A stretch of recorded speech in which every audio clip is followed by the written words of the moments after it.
Jadis vivait un très riche marchand. Il possédait tellement d'argent que les pièces débordaient de ses poches. Il avait 3 fils et 3 filles qu'il aimait tendrement. Ses filles étaient toutes belles, mais la plus jeune était vraiment très attirante. Elle était tellement jolie et tellement spirituelle. Tout le monde l'admirait au village. Avec tendresse, on la surnommait Belle. Ses sœurs n'aimaient pas cela. Elles répétaient sans cesse. C'est vraiment dommage qu'elle soit si jolie. On est verte de jalousie, de colère et d'envie. Ses 2 sœurs étaient méchantes et cruelles.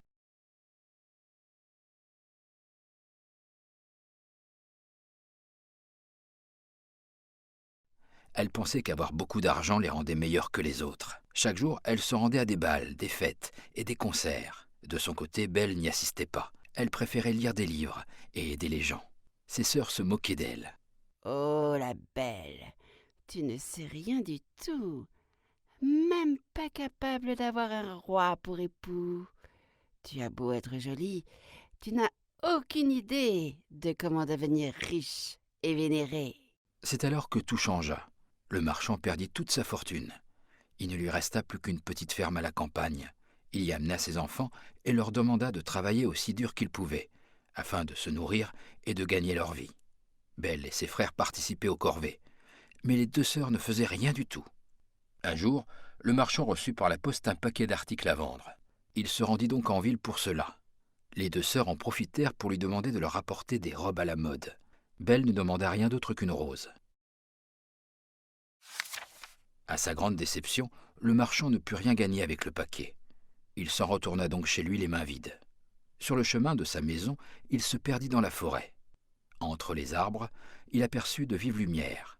Il se dirigea vers elles et découvrit un vaste palais, tout brillant de lueurs extraordinaires. Il franchit le portail et entra dans une grande salle. De la nourriture était disposée sur la table, mais il n'y avait personne. C'était vraiment bizarre. Il mangea les plats qui étaient délicieux. Rassasié, il s'endormit dans le lit d'une des chambres. Le marchand et sa famille ont déménagé dans une ferme. Ils ont dû se faire à une vie rude. Ah, le soleil a roussi ma peau et le vent a rendu mes mains rugueuses. On a sorti nos belles robes en soie, mais il n'y a aucun soupirant convenable au village. C'est vrai, nous ne trouverons jamais de soupirant digne de nous ici. Mais Belle peut y trouver son parti. Peut-être un laboureur ou un jardinier. Mes chères sœurs, voulez-vous m'aider à préparer le dîner? Nos frères vont bientôt revenir des champs. On ne veut pas être souillé de toute cette saleté. Pourquoi ne prépares-tu pas le dîner toi-même? Tu es douée pour ça. Mes sœurs ne veulent pas m'aider à préparer le dîner. Peux-tu m'aider? Il nous faut du bois pour allumer le feu. Parons la soupe. Tout d'abord, nous allons verser de l'eau dans la casserole.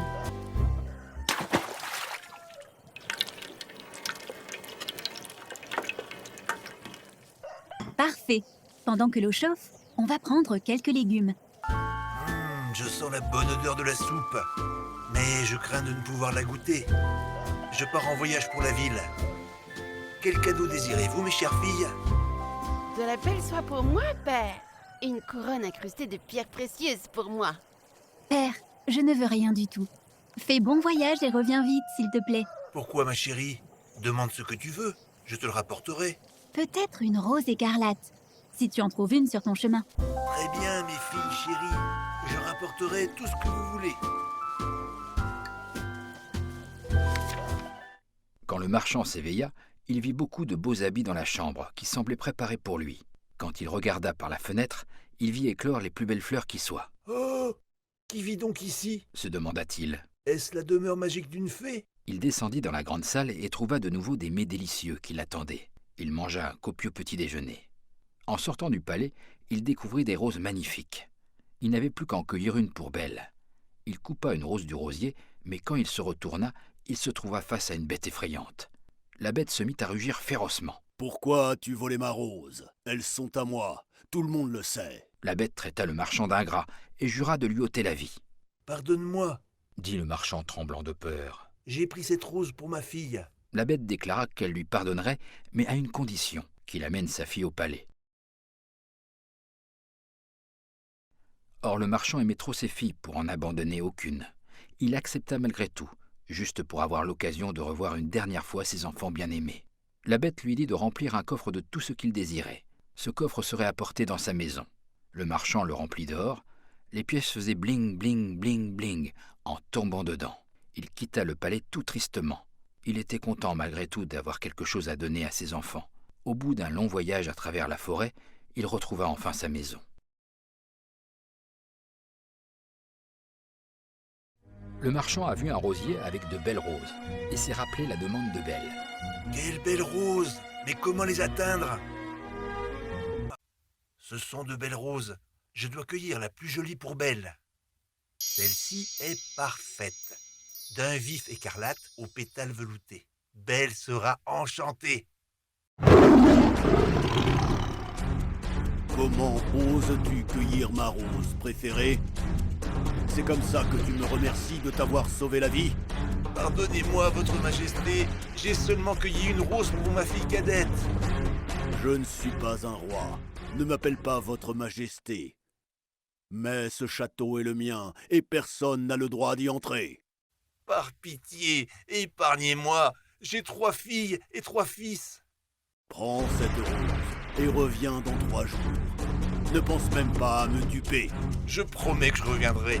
Je vais juste dire adieu à mes enfants. Je n'aurais pas dû venir ici.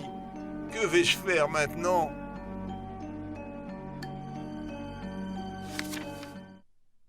Le marchand fut envahi par l'émotion quand il revit ses enfants. Il les serra tous très fort dans ses bras. « Oh, mes chéris, S'écria-t-il. il m'est arrivé une chose terrible. Je me suis perdu dans les bois et j'ai échoué dans un palais où vit une bête. J'ai cueilli une rose dans son jardin, ce qui l'a mise très en colère. Elle m'a juré de m'ôter la vie. Je dois donc vous dire adieu. » Il offrit la rose à Belle. Elle accepta ce cadeau, mais elle avait les larmes aux yeux. Merci pour la rose, père, mais cette terrible nouvelle me rend très triste. Laisse-moi me livrer au monstre à ta place. Elle avait beaucoup d'amour et de respect pour son père. Ses frères s'interposèrent. « Non, tu ne feras pas une chose pareille. Nous allons tuer la bête ou mourir. La bête est très forte. Avertit le marchand. Ce ne sera pas une tâche facile. L'offre de Belle est trop gentille, mais je ne puis y consentir. Je suis vieux, je n'ai plus pour très longtemps à vivre. C'est à moi de donner ma vie. » Mais quoi que dise son père, Belle insistait pour partir avec lui. Tu ne m'en empêcheras pas. Affirma-t-elle. Je viendrai avec toi et prendrai ta défense. Ses sœurs en furent réjouies. Elle sera enfin débarrassée de cette maudite fille. Tout cela rendait le marchand très triste. Il se rendit compte alors qu'il avait oublié le coffre de la bête. Il alla dans sa chambre, le trouva et le montra à Belle. Elle informa son père que pendant qu'il était en ville, 2 hommes étaient venus demander ses sœurs en mariage. Tu devrais donner cette fortune à mes sœurs et les marier avec eux. Proposa-t-elle. Vous voyez, toutes cruelles que soient ses sœurs, Belle les aimait quand même. Elle avait un cœur pur et bon. Elle avait tant d'attention pour tout le monde. Le lendemain, le marchand et sa fille se rendirent au palais. Ils se trouvèrent bien vite face à la bête. « Es-tu venu de ton plein gré ?» Demanda la bête à Belle. Toute la pièce vibrait quand elle parlait. Belle se mit à trembler. Oui, Répondit-elle. « Marchand, tu as tenu ta promesse. Déclara la bête. Tu peux partir maintenant, mais ne reviens jamais. » Le pauvre marchand était accablé de chagrin. Il s'en alla le cœur gros. Belle se dit qu'elle pouvait bien profiter du peu de temps qui lui restait à vivre. Elle décida d'explorer ce beau palais. Elle vit une porte marquée « Appartement de Belle ». De l'autre côté se trouvait une bibliothèque remplie de livres passionnants, un piano et plein d'autres choses intéressantes. Waouh! Elle pourrait passer ici des moments merveilleux. Elle ouvrit un livre qui lui raconta qu'elle pourrait avoir ici tout ce qu'elle souhaitait. Elle découvrit aussi un miroir magique. Quand elle regarda dedans, elle y vit toute sa famille. Belle était ravie. De plus, la bête était très gentille. En fait, elle n'avait rien d'un monstre. Elle était intelligente et avait bon cœur. Elle faisait tout ce qu'elle pouvait pour rendre Belle heureuse. Parfois, tous deux s'asseyaient devant la cheminée pour de longues conversations. Belle cessa d'avoir peur de la bête. Au contraire, elle appréciait grandement sa compagnie. La bête était si aimable, si douce, si prévenante. Le château était très vaste. Belle a décidé de l'explorer. l'une des chambres est ouverte. Allons voir.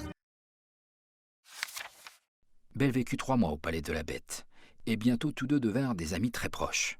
Chaque jour, la bête lui demandait si elle voulait bien l'épouser. Nous sommes amis, c'est vrai, Répondait Belle. mais je ne me marierai pas avec toi. La bête lui déclara qu'elle l'aimait, que Belle ne devrait jamais la quitter. Belle accepta de rester tant qu'elle pourrait rendre visite à son père, qui était tombé très malade. Elle le savait, car elle en avait eu la vision dans son miroir magique. Tu peux aller voir ton père. Convint la bête. Sers-toi de cet anneau magique.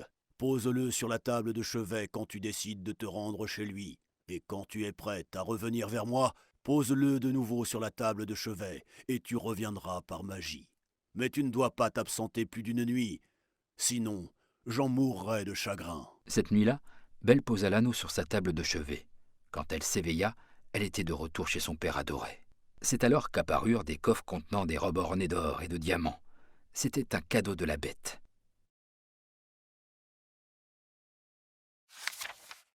Les sœurs de Belle vinrent aussi rendre visite à leur père. Elles n'avaient pas l'air heureuses. Elles s'étaient mariées, mais leur mari n'était pas très aimable. Les deux sœurs furent de nouveau jalouses de Belle. Voici qu'elle était habillée comme une princesse et rayonnait de bonheur. Les sœurs voulaient prendre leur revanche. Alors elles préparèrent une potion qui faisait dormir et la donnèrent à Belle, peu de temps avant qu'elle s'en retourne au palais. Ah, ainsi elle serait en retard et la bête serait très fâchée. Et les sœurs seraient débarrassées de Belle une bonne fois pour toutes. Cette nuit-là, Belle rêva de la bête. Elle était en train de mourir de chagrin. Belle se réveilla aussitôt. Oh non! S'écria-t-elle. Je dois retourner tout de suite au palais et la sauver. Elle posa l'anneau magique sur la table, et dans l'instant, elle fut transportée au palais.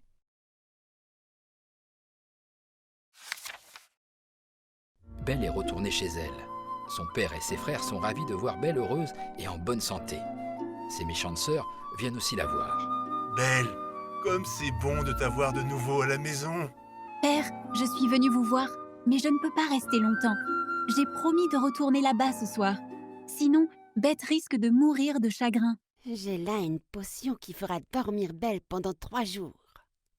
Belle, je t'ai préparé une tasse de thé. Voilà. Voilà. Merci, ma chère sœur. On est si content de te voir, Belle. On craignait que la bête t'ait fait du mal. Non, père. Bête a été très bonne pour moi. Je vis comme une princesse dans ce château. Je ne me sens pas bien. Je vais faire un petit somme. Peut-être que ça ira mieux après. Ah, il fait déjà nuit. Je dois me dépêcher de rentrer au château.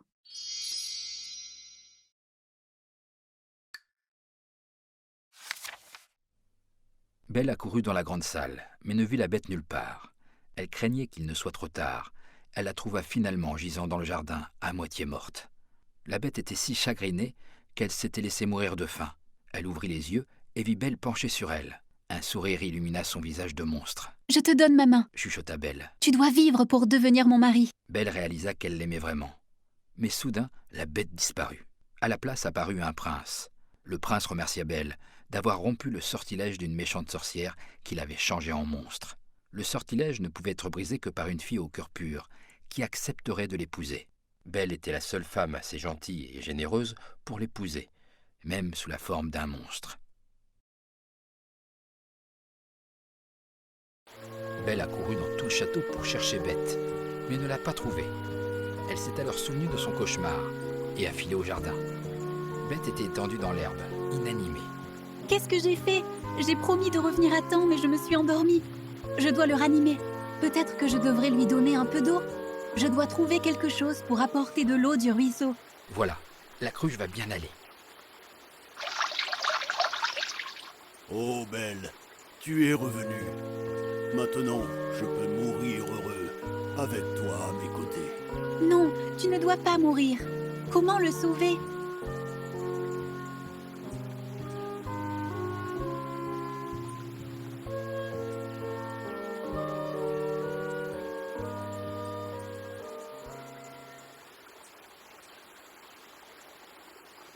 Je ne veux pas que tu meures. Je t'aime vraiment. Mais où est Bête? J'étais la bête.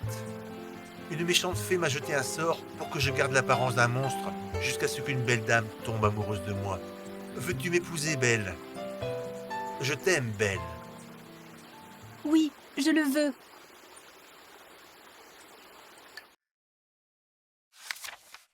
Tout cela étonna beaucoup Belle, mais comme elle aimait sincèrement la personne qu'il était au fond de lui, elle épousa le prince. Depuis, chaque matin, Belle était réveillée par un baiser de son beau prince. Ils vécurent ainsi de nombreuses années dans la joie et le bonheur.